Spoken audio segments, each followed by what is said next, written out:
En nombre del Padre, del Hijo y del Espíritu Santo. Amén. Amados hermanos, en nuestro Señor Jesucristo, nos encontramos en el segundo domingo de Cuaresma, pero antes quiero hacer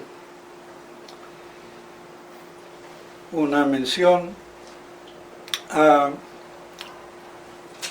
que el señor Raúl Amado, director de la revista Sursum Corda, ha tenido a bien gallardamente de excusarse, de pedir disculpas con respecto a mí en lo que es cuestión personal. También ello me obliga a mí a hacer hacia él la misma propuesta de disculpa, y pues creo que es la mejor manera de que las cosas se arreglen entre cristianos. Pues bien, en el domingo de hoy nos encontramos con el gran evangelio, que todo el evangelio es grande, pero luminoso por la misma transfiguración y por su contenido profético, que no ha sido suficientemente dilucidado por los exégetas, los predicadores, por los hombres de iglesia. No se ha calado y subrayado este aspecto, que ya lo he dicho, pero toca repetirlo porque como la propaganda entra con la repetición, para que no se olvide, para que asimilemos.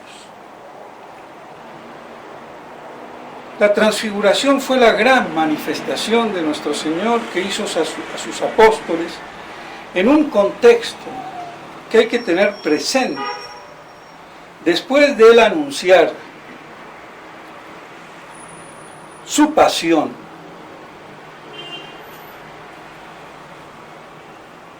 quiso dejarles un testimonio de fortaleza para cuando ésta tuviera lugar.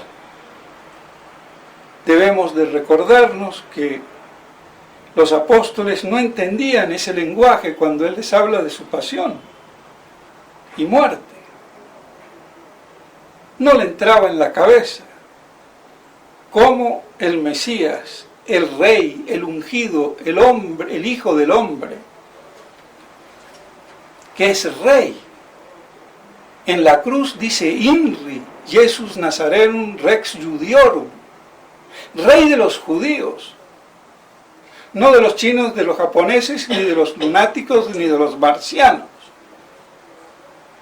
ni del cielo, sino de los judíos en esta y sobre esta tierra, en el trono de David.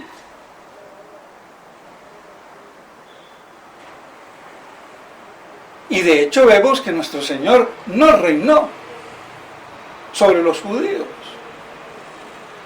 Nosotros decimos reina desde la cruz, sí, muy bonito, muy verdad, pero es parte de la historia.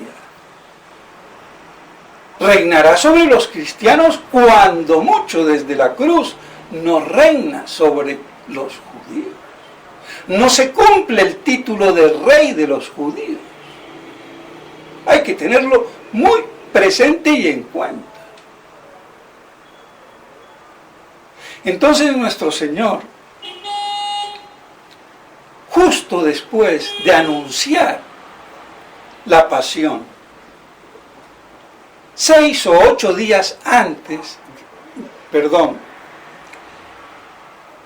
de la transfiguración, 6 o 8 porque sin contar el primero y el último día, pues son 6, y si los cuento, pues son 8. Esa es la diferencia que hay.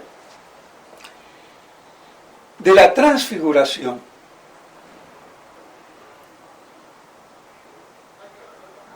vemos que ahí encaja el evangelio de hoy. O sea que anuncia su pasión a los 6 o a los 8 días hay la transfiguración, con la cual él quiere privilegiar a 3 de los apóstoles. Hay por ahí algunos comentadores que dicen claramente que todos podían haber sido dignos de ver esa transfiguración, pero iba a quedar en evidencia que uno no era digno, que era Judas, y ese no merecía ver la transfiguración, y para no dejarlo en evidencia y que cometiera más fechorías y males, pues nuestro Señor eligió elegir 3, y bueno, poco importa si es la una o la otra, el uno o el otro motivo, la cuestión es que eligió a 3 y que eran los más privilegiados, como testimonio de lo que iban a ver, y que eso los mantuviera fuertes, firmes en la fe. Entonces la transfiguración tiene un efecto de consolidar en medio de la pasión la muerte de nuestro Señor. Y esa transfiguración que se da no es solamente que deja traslucir el poder de su divinidad al cuerpo luminoso, impasible, inmortal, que le correspondía por propio derecho por el hecho de la encarnación, pero que nuestro Señor limitó, reprimió, que no redundara en el cuerpo para tener un cuerpo pasible de sufrir y de morir. Porque si hubiera encarnado como debió de ser en un primer plano, glorioso, no hubiera podido sufrir ni morir. Entonces no hubiera cumplido con su misión redentora. Entonces por eso reprimió que toda esa gloria se reflejara en su cuerpo glorioso, y por eso no se encarnó en un cuerpo glorioso, sino en un cuerpo mortal, capaz de sufrir y de morir, como de hecho ocurrió en la cruz. Y por eso se dice que nuestro Señor se anonadó, como si se hubiera hecho nada. ¿Nada en qué sentido? En el sentido de rebajarse a tal punto que podía sufrir como un criminal por los pecados de toda la humanidad, de todos los hombres. Y en el sentido de que no fuera un cuerpo glorioso como correspondía por propio derecho. ¿Está claro? Entonces, en esos dos sentidos se anonadó. Y sobre todo en el ontológico, en el que pudiera tener un cuerpo susceptible de muerte, siendo que le correspondía ser glorioso. Entonces nuestro Señor, para fortificar a sus discípulos, elige la transfiguración. Y hasta aquí todos podemos estar de acuerdo, y esto ya lo sabemos. Pero no se ha predicado suficientemente en la iglesia. Los hombres de iglesia. Algo que es evidente. Y es que la transfiguración fue un anticipo de la visión apocalíptica de Cristo volviendo en su segunda venida con todo el poder de su divina gloria y majestad, y con la connotación profética que tiene la misma transfiguración con todos nosotros. La transfiguración entonces es la profecía de la gloria y majestad de Jesucristo volviendo como Rey el día de su parucía. Y con esa visión gloriosa, fortificar el día de su pasión y de su muerte a sus apóstoles. Y esto tiene una trascendencia que no nos podemos imaginar. Y si así servía para que los apóstoles se fortificaran en la pasión, en la crucifixión y en la muerte de Cristo, así sirve para que la Iglesia se fortifique con la pasión del cuerpo místico de Cristo, es decir, la Iglesia, antes de la segunda venida, cuando ocurran los eventos catastróficos de gran apostasía, de los dos anticristos, las dos bestias, y todas las calamidades habidas y por haber anunciadas para esa época.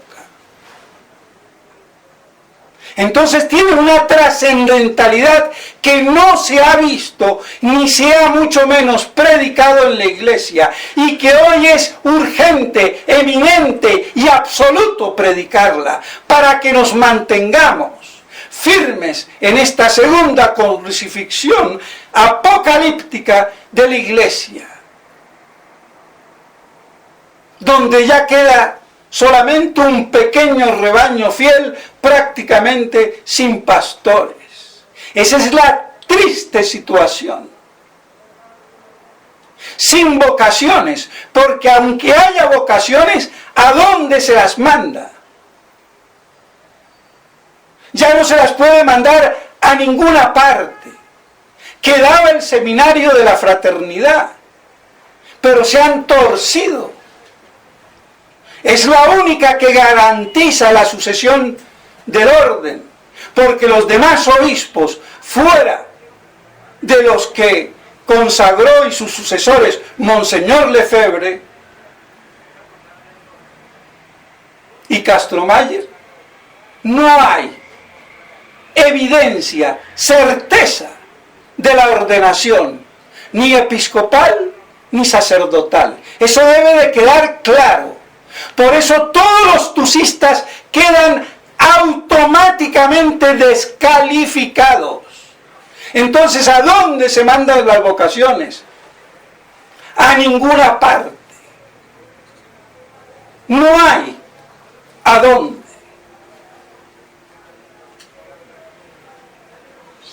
Ni por la formación, que medio queda en Ecón, pero desviada, hay que decirlo. Aunque garantiza la ordenación. Y en el resto, ni formación, ni certeza de la ordenación. Esa es la triste realidad. Por eso cobran los sacerdotes verdaderos un valor mucho más del que muchas veces reciben de los mismos fieles, que no aprecian y creen que todo es lo mismo y basta con ir a la misa. ¡Ojo! Con eso.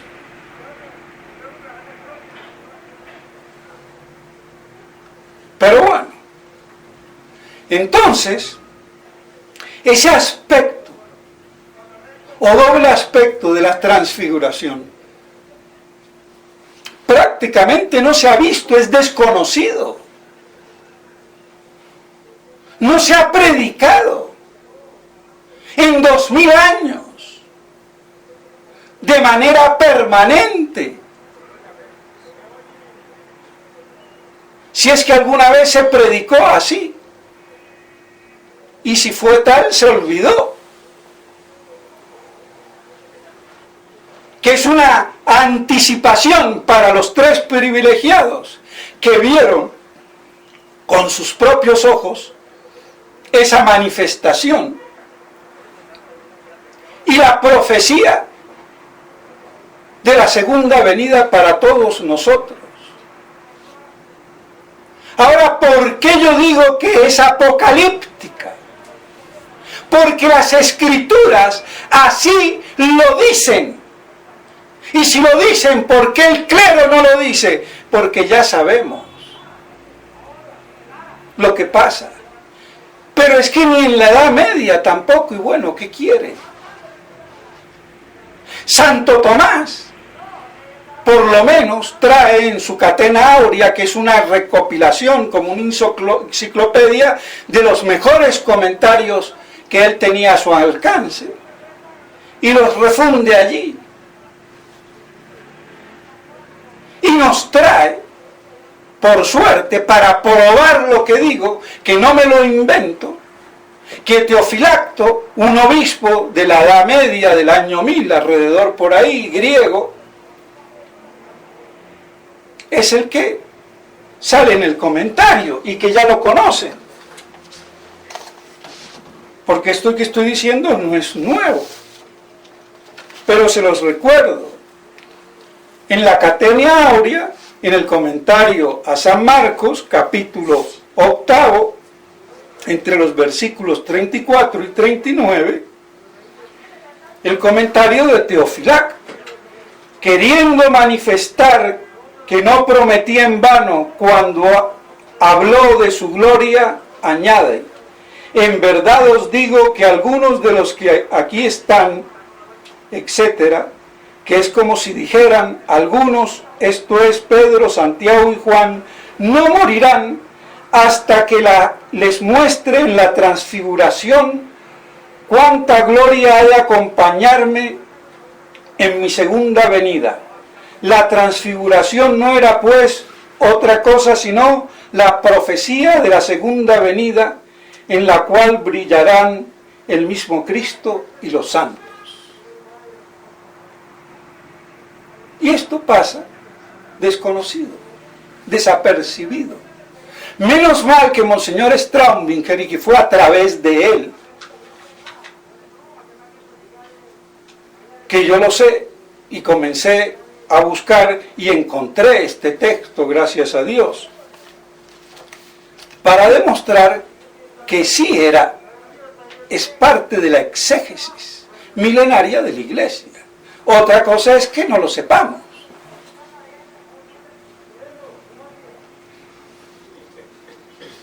Y hay otros pasajes, pero bueno, nada más cito este, que ya con este basta para demostrar que es una exégesis válida. Pero ¿de dónde lo saca Teofilacto? Del Evangelio, de donde se tiene que sacar toda la exégesis, no ponerse a inventar. Máxime, si vemos el recuento, por ejemplo, en San Mateo, capítulo 16, donde se habla del anuncio de la pasión. Desde entonces comenzó Jesús a declarar a sus discípulos que él debía ir a Jerusalén y sufrir mucho de parte de los ancianos, de los sumos sacerdotes, de los escribas, y ser condenado a muerte y resucitar el tercer día. Y ahí fue cuando San Pedro le dice: lejos de ti, Señor, esto no te sucederá, por cierto. Pero él, volviéndose, dijo a Pedro: quítate delante, Satanás. Un tropiezo eres para mí, porque no sientes las cosas de Dios, sino la de los hombres. Y a continuación dice: entonces dijo a sus discípulos, si alguno quiere seguirme, y renúnciese a sí mismo y lleve su cruz y siga tras de mí.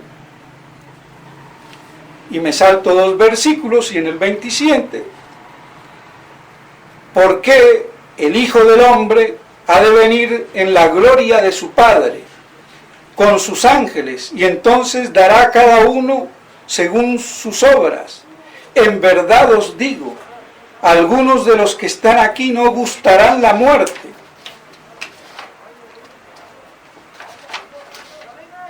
sin que hayan visto al Hijo del Hombre viniendo en su reino.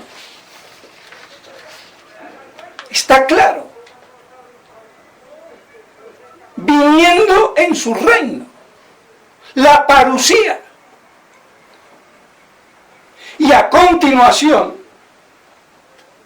capítulo 17, versículo 1, la transfiguración del Señor. 6 días después Jesús tomó a Pedro, Santiago y a Juan, su hermano, y los llevó aparte sobre un alto monte y se transfiguró delante de ellos. Está clarito. Pero es que lo dice San Pedro, lo dice San Juan. San Juan, que lo leemos en el final, el último del Evangelio, dice: hemos visto su gloria. Y San Pedro, en su segunda carta, también hace referencia a ello.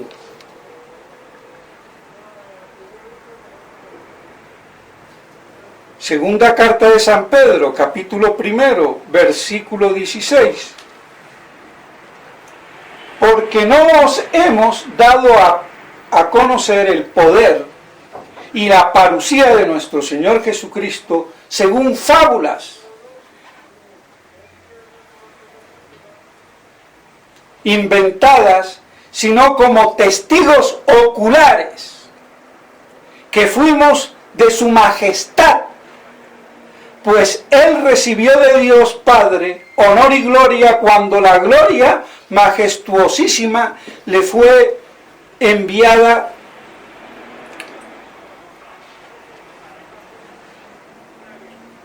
cuando de la gloria majestuosísima le fue enviada aquella voz: este es mi Hijo amado en quien yo me complazco. Y esta voz enviada del cielo la oímos nosotros estando en el Monte Santo. El Monte Santo es de la transfiguración, y por eso anota aquí Monseñor Stromberg al pie: San Pedro confirma el dogma de la segunda venida de Cristo, que algunos negaban preguntando dónde está la promesa de la parusía. Testigos oculares de su majestad en la transfiguración, donde por primera vez vieron al Señor en la gloria en la cual ha de venir. Entonces, San Pedro y San Juan, esa es la gloria que vieron, y no la gloria de Cristo en el cielo,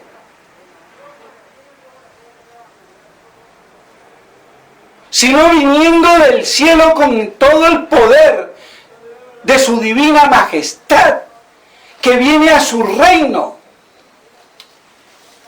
Por eso entonces Él les dice: algunos de los que están aquí no morirán sin ver mi gloria, y la gloria de Cristo Rey el día de su parusía. Porque los 3 sinópticos hablan justamente en los pasajes paralelos, después del anuncio de la pasión y antes de la transfiguración, sin que hayan visto al Hijo del Hombre viniendo en su reino, dice San Mateo. Los otros dicen en su reino, el reino de Dios.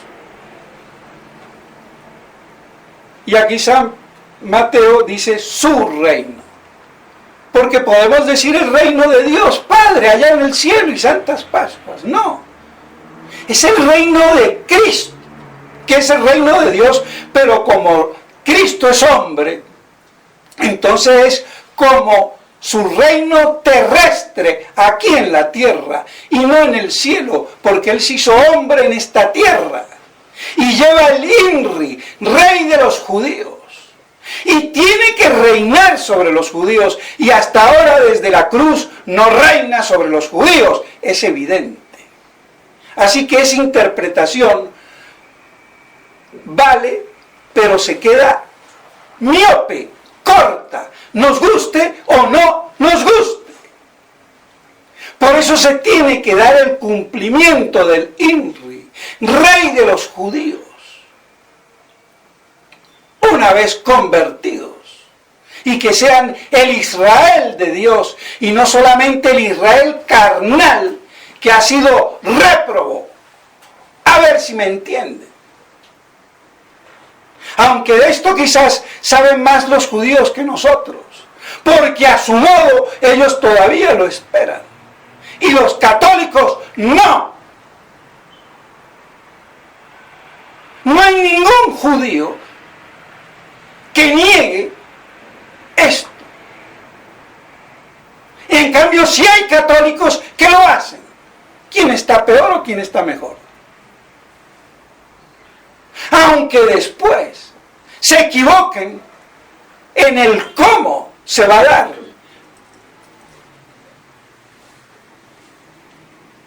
Entonces estamos mucho peores. Porque aquí salen incluso los tradicionalistas y los monseñores de la fraternité, o que han salido de la fraternité. Da lo mismo. Y los sacerdotes de la fraternité, da lo mismo. Y aquí el único que se combate a capa y espada soy yo, y quizás también en la Argentina otros padres que ya conocen, como el padre Seriani, Turco y el padre Grosso. Y paremos de contar. Y paremos de contar.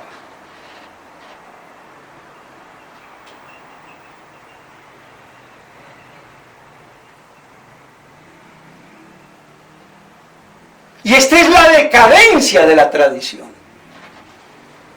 Porque yo no puedo defender la iglesia, ni la tradición, ni la misa, ni la doctrina, si niego el reino de Cristo en esta tierra, que es un dogma de fe.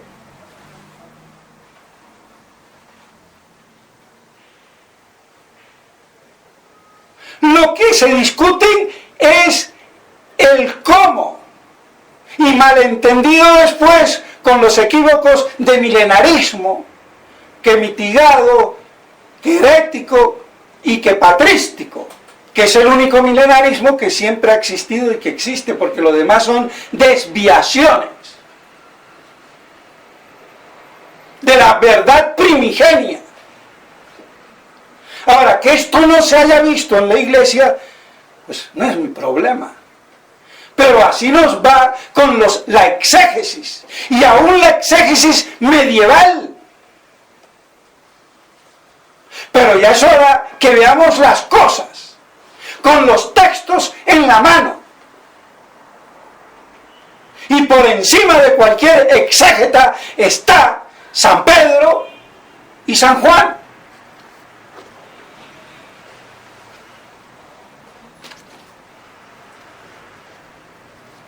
Entonces es la gloria del reino de Cristo en su parusía.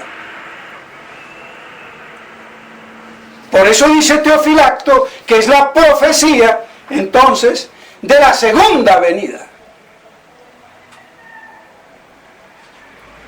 Y no del reino de Dios en los cielos.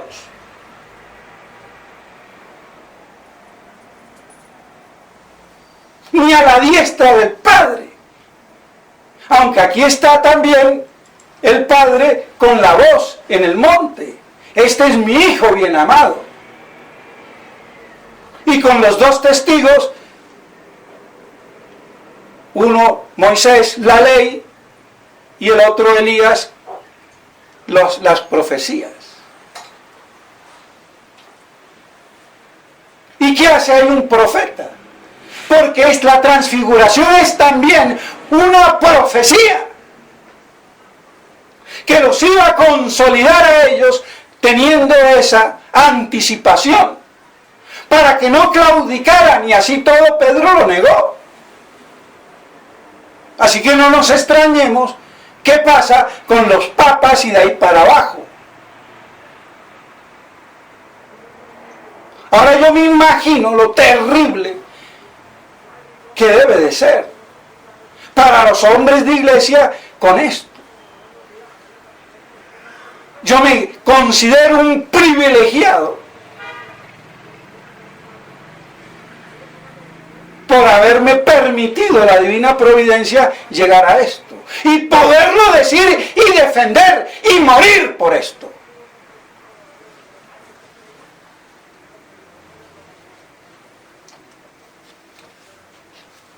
Pero es una vergüenza cuando uno ve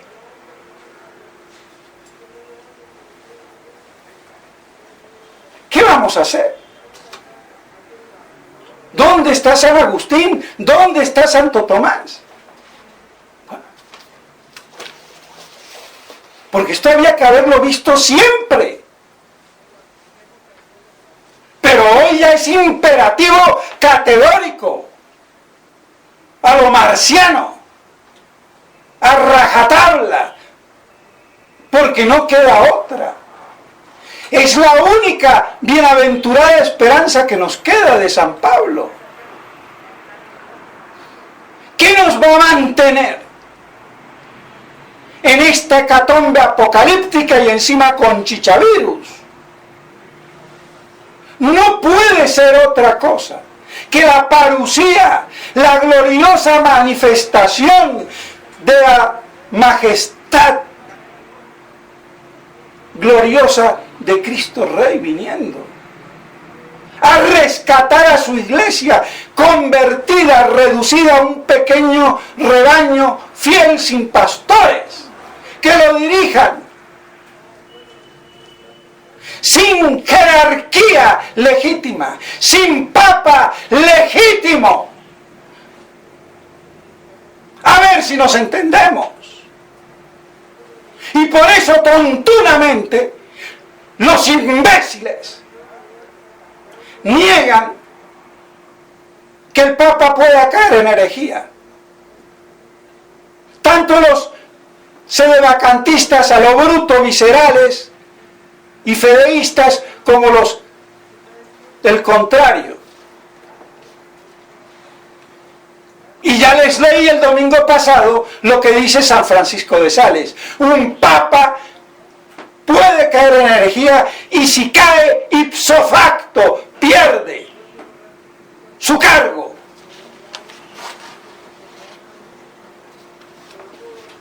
Y que los brutos jurisconsultos estudien después, si quieren, si les da el caletre, qué pasa con la jurisdicción, qué pasa con esto, con lo otro.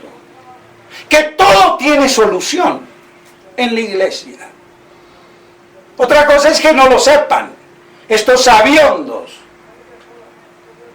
jurídicos, canonistas. Pero si me preguntan, yo les doy la respuesta. Ahora no, porque me alargo. Pero bueno, entonces queda clarísimo. Y por eso, entonces, en un texto paralelo, tenemos en San Marcos, que pone este versículo dentro del mismo capítulo, porque los otros sinópticos lo ponen en el capítulo anterior, que sigue, que poco importa porque la Biblia se hizo sin capítulos, eso fue en el siglo XII o XIII, que se puso puntos, comas y capítulos para referenciarse uno más. Y en San Marcos tenemos en el capítulo 9 la transfiguración de Jesús, y dice así: y les dijo, en verdad os digo que entre los que están aquí, algunos no gustarán la muerte sin que hayan visto el reino de Dios venido con poder. Y 6 días después tomó Jesús consigo a Pedro, Santiago y Juan y los llevó solos aparte a un monte alto y se transfiguró a su vista. Está reprobado lo que digo. Y comenta aquí Monseñor Straume, muestra claramente que el anuncio de Jesús se refiere a su gloriosa transfiguración, y en la cual Jesús mostró un anticipo de la gloria con que volverá al fin de los tiempos. Tal es la gloria cuya visión nos refieren San Juan en su Evangelio y San Pedro en su segunda epístola. Más claro, ni el agua. Entonces, mis estimados hermanos, no me quiero alargar más, pero vemos cómo, entonces, esto es evidente con las Escrituras en las manos. Pero esta evidencia no la hemos tenido. Yo ya he hablado de esto y ya lo saben, pero para el común de los cristianos esto le sabe a chino, y para los curas y para los obispos y los monseñores.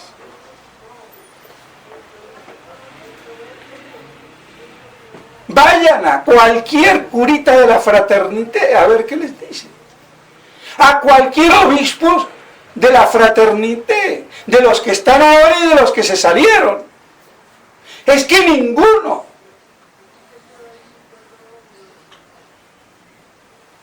Entonces vemos la trascendentalidad de la transfiguración como anuncio profético de la parusía para consolidar a los apóstoles y a nosotros. Y así le dio a estos 3 apóstoles privilegiados esa anticipación en la cual se transfigura, mostrándose todo el poder de su real y divina majestad, viniendo a su reino.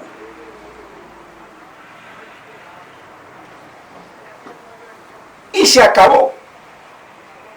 Y el que cree esto es católico, y el que no, no lo es. Lo lamento. Entonces, mis estimados hermanos, que esto lo grabemos en nuestros corazones para que pasemos esta pasión de Cristo en su cuerpo místico, la verdadera iglesia perseguida, marginada, y que hoy detenta una jerarquía espuria, usurpadora, y que es la contraiglesia del anticristo. Y no solamente con Francisquito, sino desde que Pablo VI propuso Urbi et Orbi, la gran proclama en el cierre del Segundo Vaticano, del Concilio Vaticano II. Porque esto no comienza con Francisquito. Así de claro. Entonces, mis estimados hermanos, que esto sea lo que nutra nuestras almas. Y así podremos entonces prepararnos mejor a la pasión y a la muerte de nuestro Señor. Y tengamos esa fortaleza para que nos mantengamos en esta crucifixión de la Iglesia católica, apostólica y romana. En nombre del Padre, del Hijo y del Espíritu Santo. Amén.